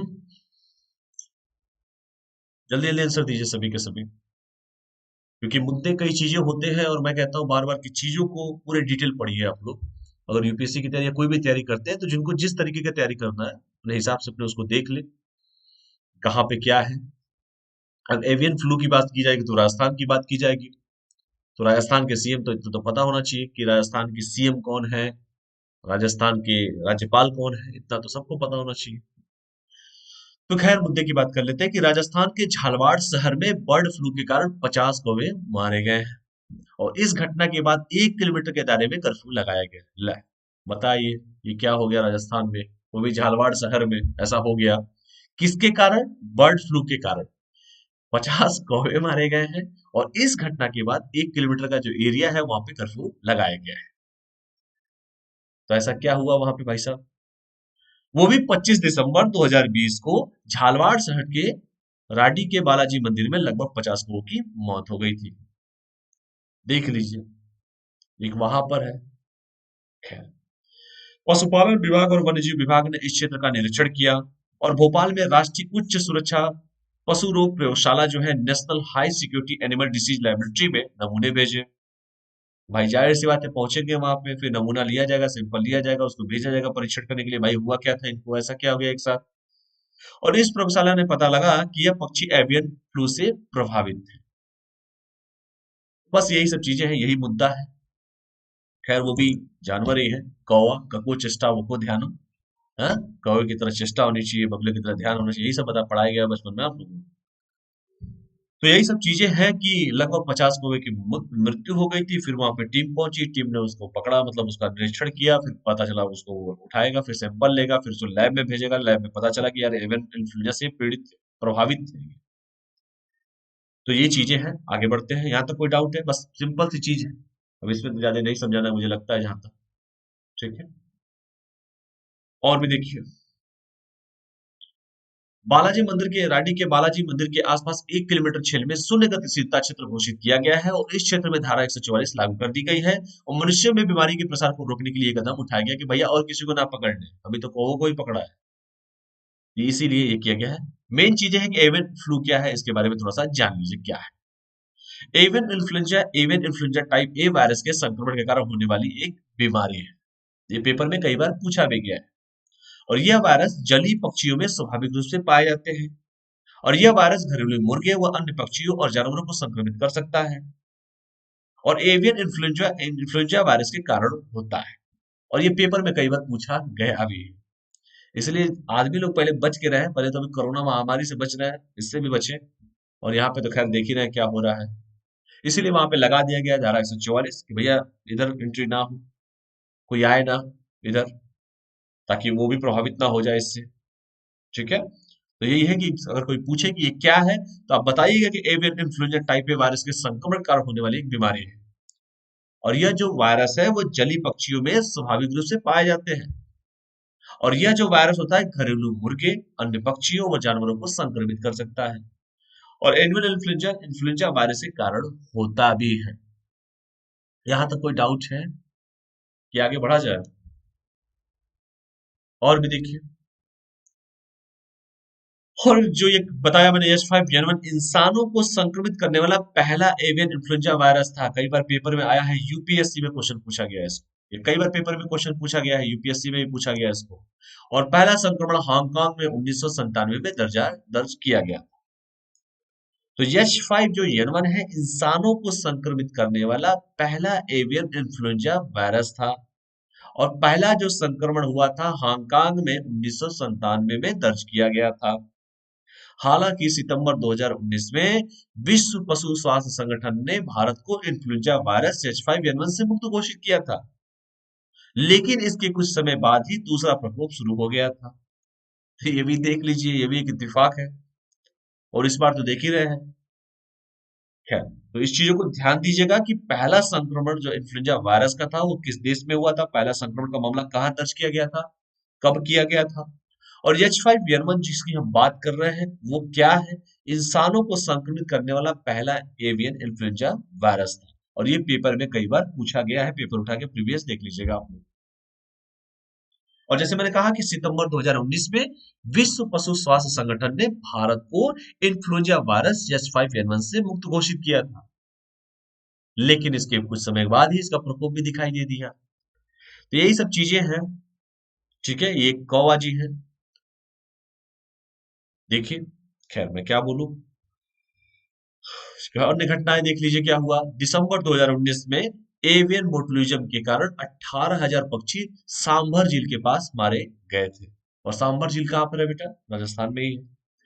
और एवियन बोटुलिज्म एक घातक बीमारी है जो तंत्रिकाओं को प्रभावित करती है और यह एक न्यूरोमस्कुलर बीमारी है जो एक बैक्टीरिया के विष के कारण होती है। तो ये भी घटनाएं हो चुकी थी दिसंबर 2019 में, तो ये भी चीजें आप लोग आराम से देख लीजिएगा। अगला जो है लास्ट हमको जहां तक लगता है टॉपिक होगा आज का, भारत और पाकिस्तान। वैसे भी जब आ जाए, आप देखा भी होगा जब ये दोनों मुद्दे आते हैं तो सारे मुद्दे लोग अपने आप अवेयर हो जाते हैं, खास करके क्रिकेट में जब होता था पहले भारत और पाकिस्तान का मैच। ठीक है, तो भारत और पाकिस्तान ने परमाणु ठिकानों की सूचना का आदान प्रदान किया, हर साल होता है कि तुम्हारे पास ज्यादा है कि हमारे पास ज्यादा है, और दोनों का सूची आदान प्रदान के चक्कर में तीसरा अपना बढ़ा लेता है। तो वही सब चीजें हैं, छोटा भाई है, बिगड़ जाता है कभी कभार, समझाया जाता है इसको कि लाइन पर रहो। खैर, मुद्दे की चीज बात करते हैं भारत और पाकिस्तान के बारे में। ठीक है, भारत और पाकिस्तान। ठीक है, बी से भारत, पी से पाकिस्तान। तो पाकिस्तान के इस समय वर्तमान में प्रधानमंत्री कौन है, पीएम साहब, वो भी एक क्रिकेटर ही है। खैर, इनसे बड़ी उम्मीद थी, नवाज शरीफ साहब हट गए, इमरान साहब आए वहां के पीएम साहब, बड़ी उम्मीद थे इनसे भी, लेकिन इन्होंने भी उम्मीद पे खरे नहीं उतरे। खास करके करतारपुर कॉरिडोर वाला जो मामला था उस पे तो कम से कम इनको शांत होना चाहिए था, सही तरीके से काम करना चाहिए, लेकिन इन्होंने भी वही किया जो अन्य पीएम आज तक करते चले आए। खैर, तो हम बात करते हैं, और खैर चाइना जो पैसा दे दे के उसका मुंह बंद किया हुआ है, चीन पाकिस्तान आर्थिक कॉरिडोर देख ही रहे हैं, वो पीओके से होकर गुजर ही रहा है, हमारे लिए एक चिंता का विषय बना हुआ है। खैर, बहुत सी चीजें हैं। और फाइनेंशियल एक्शन टास्क फोर्स की अगर हम बात करें, इसको किस सूची में रखा गया है? अपने छोटे भाई को, पाकिस्तान को, कोई बता सकता है? चलिए, सब पढ़ा चुका हूं बेटा, इतना ना भूला करो, ध्यान से देख के आना घर पे। चलिए, भारत और पाकिस्तान ने 1 जनवरी 2021 को, देखिए 1 जनवरी को ये सब कर दिए दोनों के दोनों, कि हैप्पी बर्थडे, हैप्पी बर्थडे करा, हैप्पी न्यू ईयर हो गए दोनों का। हाँ, चलिए कोई नहीं, हुआ तो सही, कुछ तो हो। 1 जनवरी 2021 को अपने अपने परमाणु ठिकानों की सूची का आदान प्रदान किया कि भैया आपके पास कितना है। उसने पूछा बड़े भैया आपके पास कितना है, तो हमने भी पूछा छोटे भाई तुम कितना रखे हो भाई। तो दोनों ने अपनी सूचियों का आदान प्रदान कर दिया है। और यह आदान प्रदान भारत और पाकिस्तान के बीच परमाणु ठिकानों पर हमले के विरुद्ध समझौते के तहत किया गया था। भैया सब काम नहीं करना है हमको, आप अटैक अटैक मत कीजिएगा, ठीक है। एग्रीमेंट ऑन प्रोहिबिशन, ठीक है, of attack against nuclear installation and facilities के तहत किया गया था। प्रोहिबिशन का मतलब होता है निषेध, मतलब कोई उस पर रोक लगा हुआ है, ये सब चीजें नहीं करना है आपको, ठीक है। तो इसी के तहत ये एग्रीमेंट किया गया था कि भैया ना हम आपके ठिकाने पे करेंगे ना आप हमारे ठिकाने पे करना है, बस सूचियों का हम आदान प्रदान कर लेते हैं, इतना ही हम लोग के लिए काफी भी। और 1 जनवरी 2021 को ऐसा किया गया कि आप अपनी लिस्ट दीजिए हम अपनी लिस्ट दें। ऐसा कहा जाता है कि हमसे ज्यादा उनके पास, ऐसा कहा जाता है। और पता नहीं सच्चाई क्या है, खैर आगे हम बात करेंगे इसके बारे में। और एक देश है जिसका नाम है उत्तरी कोरिया, नाम तो सुना ही होगा। वहां पे एक तनासा है, इसका नाम बता सकता है कोई? उत्तरी कोरिया के तनासा का नाम। वो कब क्या कर दे किसी को कुछ पता ही नहीं है, उससे तो पूरी दुनिया डरती है। वो अपना छोटा जो शेर है, उससे तो पूरी दुनिया डरती है उससे, ठीक है। गौरतलब है कि भारत और पाकिस्तान द्वारा हर साल 1 जनवरी को अपने परमाणु ठिकानों की सूची एक दूसरे के साथ साझा करते हैं। तो हम लोग, ये लोग जो है ना, हम लोग और उनके साथ इसी तरह हैप्पी न्यू ईयर करते हैं कि आप अपनी सूची दीजिए हम अपनी सूची दें। वो भी किसका है? परमाणु ठिकानों की सूची दीजिए आप। और इसका उद्देश्य बस यही है कि उन्हें एक दूसरे के परमाणु संस्थानों पर हमले करने से रोकना है कि भैया ना आप अटैक कर लेना है, वो कहेगा छोटे भैया ना आप अटैक मत करना, वो कहेगा बड़े भैया आप भी ना करना। हम सिर्फ बस सूची देंगे एक दूसरे को, यही सब होता है 1 जनवरी को। ये बस एग्रीमेंट हुआ था, परमाणु ठिकानों पर हमले के विरुद्ध एग्रीमेंट हुआ था। और इस समझौते पर भारत और पाकिस्तान ने 31 दिसंबर 1988 को हस्ताक्षर किए थे और 27 जनवरी 1991 को उसे लागू किया गया था। और इस समझौते के मुख्य बिंदु इस प्रकार है, जो निम्नवत है, जो आगे आपको बताया जाएगा। क्या क्या है भैया? कि भारत और पाकिस्तान इस प्रकार की प्रत्यक्ष अथवा अप्रत्यक्ष गतिविधियों में शामिल नहीं होंगे किसी भी तरीके से, डायरेक्ट रूप से चाहे इनडायरेक्ट रूप से। और इसको लागू कब किया गया था? 91 में लागू किया गया था, लेकिन इस पर हस्ताक्षर किया गया था 31 दिसंबर 1988 को। और लागू कब हुआ? 27 जनवरी 1991 को। और जो मुख्य बिंदु है वो क्या है? कि भारत और पाकिस्तान इस प्रकार की डायरेक्ट या इनडायरेक्ट गतिविधियों में शामिल नहीं होंगे जिससे दूसरे देश के परमाणु ठिकानों को किसी प्रकार का नुकसान हो। ये इसमें नियम में कहा गया था। यहां तक कोई डाउट है किसी को भी? कोई भी डाउट? और भी देखिए, और क्या क्या इस नियम में कहा गया था। इसके साथ ही साथ जैसे मैंने कहा कि प्रत्येक वर्ष 1 जनवरी को अपने परमाणु ठिकानों की सूची का आदान प्रदान करेंगे, ये भी कहा गया था, किया भी गया इस साल। और आदान प्रदान सूची में परिवर्तन के समय भी दिया किया गया है, किया जाया है, ठीक है। दोनों देशों ने सौहार्दपूर्ण द्विपक्षीय रिश्ते कायम करने के लिए समझौते पर हस्ताक्षर किया है कि भैया हम एक दूसरे के, मतलब हम साथ साथ हैं, ठीक है। ये कहना चाहता हूँ कि भैया हम लोग शांति से रहेंगे, अमन चैन की बात करेंगे, एक दूसरे पर अटैक अटैक नहीं करेंगे। बस ठिकानों को सूची देते रहिए, आप भी दीजिए हम भी देंगे, कोई टेंशन नहीं लेना है। आप ना अटैक करिए ना हम अटैक करें। और यह आदान प्रदान आपसी विश्वास में वृद्धि करने के लिए भी काफी उपयोगी है, वो भी पाकिस्तान के साथ। खैर, तो ये नियम बना हुआ है, उसी नियम का ये लोग फॉलो करते हैं। और 1 जनवरी ऐसे ही ये लोग सेलिब्रेट भी करते हैं, हम और पाकिस्तान। चलो अगला भी पढ़ लो यार, लास्ट ही है, अब इतना भी नहीं है, पढ़ लो इसको भी। लास्ट, संयुक्त राष्ट्र सुरक्षा परिषद में भारत का 8वां कार्यकाल शुरू हुआ। संयुक्त राष्ट्र सुरक्षा परिषद में, यहां तक कोई डाउट है किसी को भी? यूएनएससी, संयुक्त राष्ट्र सुरक्षा परिषद, यूनाइटेड नेशन सिक्योरिटी काउंसिल में भारत का 8वां कार्यकाल शुरू हुआ। क्या है भाई साहब ये सब चीजें?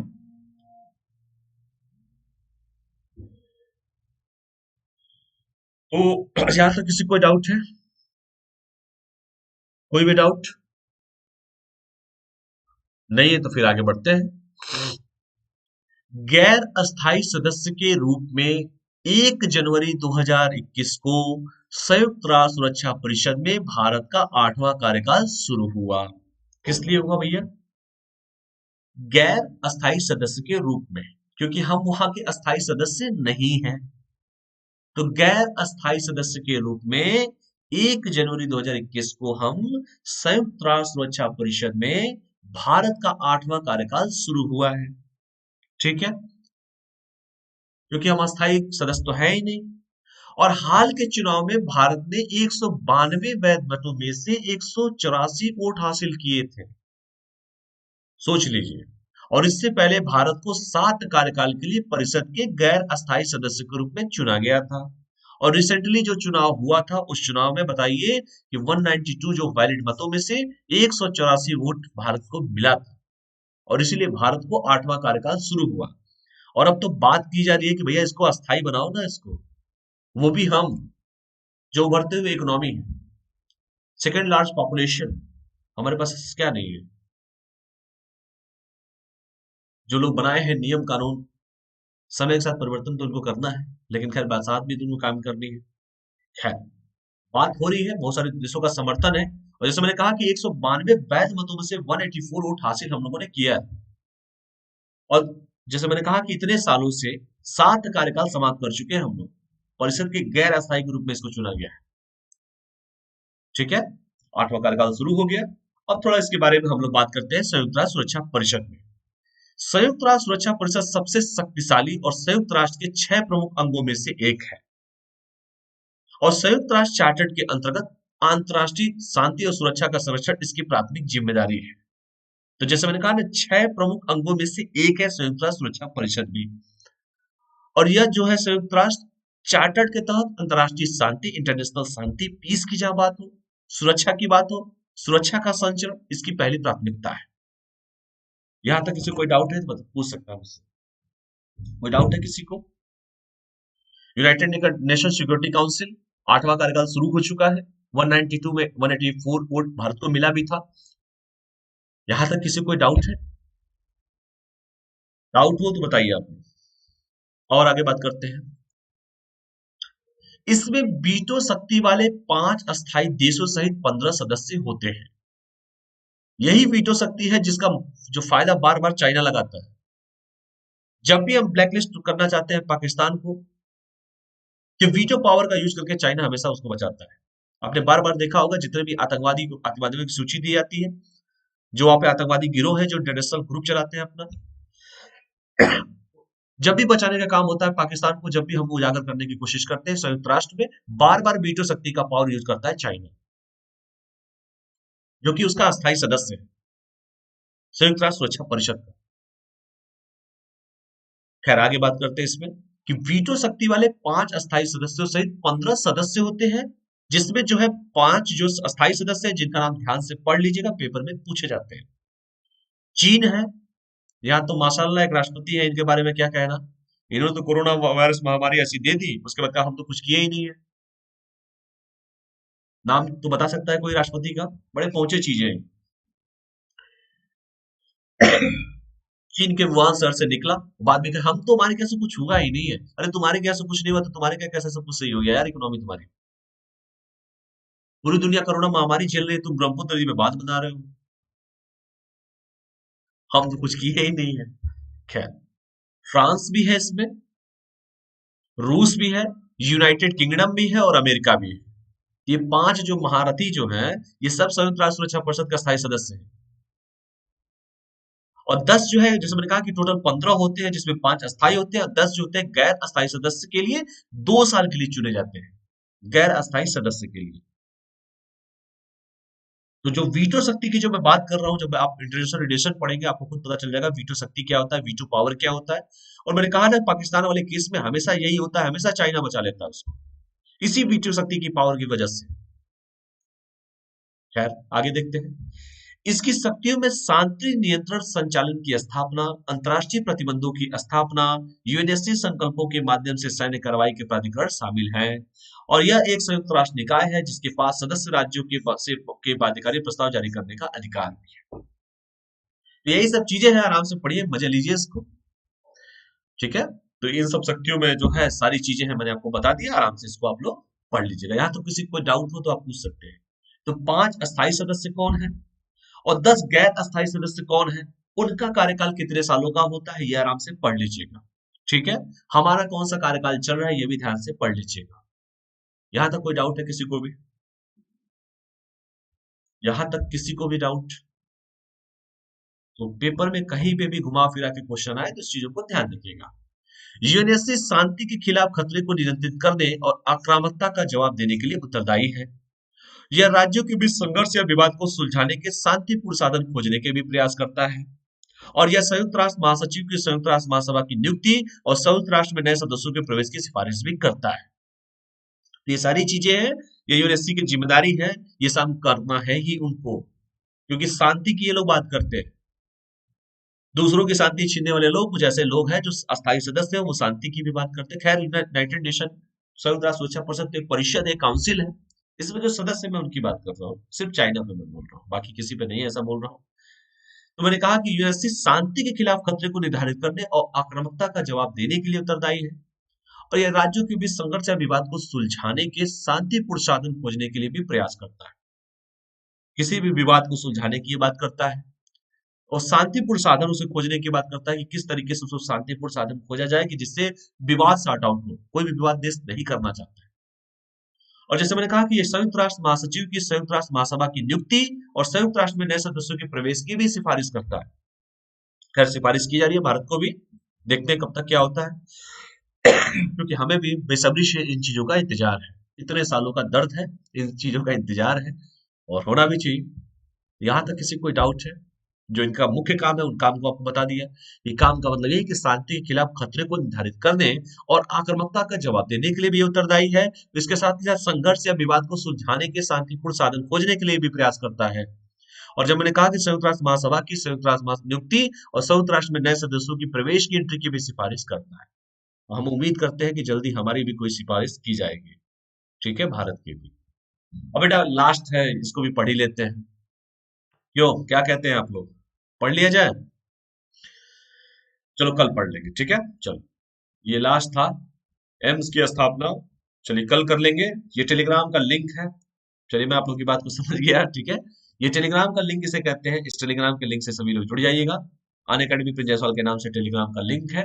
और आज का सेशन कैसे लगा प्लीज अपना रिव्यू, अपने कमेंट बिल्कुल दीजिए, क्योंकि आपके रिव्यू और कमेंट के द्वारा ही हमको पता चल भी पाता है, ठीक है। बाकी जितने भी टॉपिक पढ़ाया मैंने आपको, आराम से घर पे जाके एक बार उसके बारे में पढ़िएगा, ध्यान से चीजों को समझने की कोशिश कीजिएगा। आसपास कानून क्या होता है, संयुक्त राष्ट्र सुरक्षा परिषद में अस्थायी सदस्य कौन होते हैं, गैर अस्थायी सदस्य कौन होते हैं, कितने साल का कार्यकाल होता है, क्या उसके नियम है, क्या उससे क्लॉज है, भारत को कितने सीटें मिली, मतलब कितने वोट मिले, वैलिड वोट की बात की मैं कर रहा हूँ। खैर, ये जितने भी टॉपिक मैंने आज आपको पढ़ाए हैं, चाहे वो कौओं की मृत्यु के बारे में पढ़ाया, चाहे मैं जो भी चीजें पढ़ाई, धारा 144 जो लगाई गई, कहाँ पे लगाई गई, कैसे क्या हुआ, कौन सा एवियन इन्फ्लुएंजा क्या है, H5N1 किसे कहते हैं, सारा डिटेल जो पढ़ाया, आराम से पढ़िएगा, मस्त होकर पढ़िएगा। और ये टेलीग्राम कैसे लिंक करते हैं, अनअकैडमी प्रिंस जायसवाल के नाम से टेलीग्राम का चैनल है, इस चैनल से आप लोग जुड़िए क्योंकि कल आप जवाब दे रहा है, ठीक है। ठंड का मौसम भी है, सब समझ सकते हैं। और टेलीग्राम का लिंक है, इस टेलीग्राम के लिंक पे क्लास की टाइमिंग, क्लास का डेट, क्लास का पीडीएफ, सब कुछ इसी टेलीग्राम पे मैं पोस्ट कर देता हूँ, ठीक है। तो आप जुड़ेंगे तो आपको जो भी इंफॉर्मेशन चाहिए उसी पे आपको मिल भी जाएगा, ठीक। ये कोड है, इस कोड का यूज करके अपना 10% सब्सक्रिप्शन पे बचा भी सकते हैं, PJ01 है ये। तो चैनल को लाइक कीजिए, शेयर कीजिए, सब्सक्राइब कीजिए और थैंक्स फॉर वॉचिंग। और कल फिर मिलते हैं, तब तक के लिए पढ़ाई करते रहिए, स्वस्थ रहिए, मस्त रहिए, पढ़ते रहिए। बहुत बहुत धन्यवाद, thank you all of you. Class को यहीं पे ऑफ किया जाता है, बहुत बहुत धन्यवाद, थैंक यू।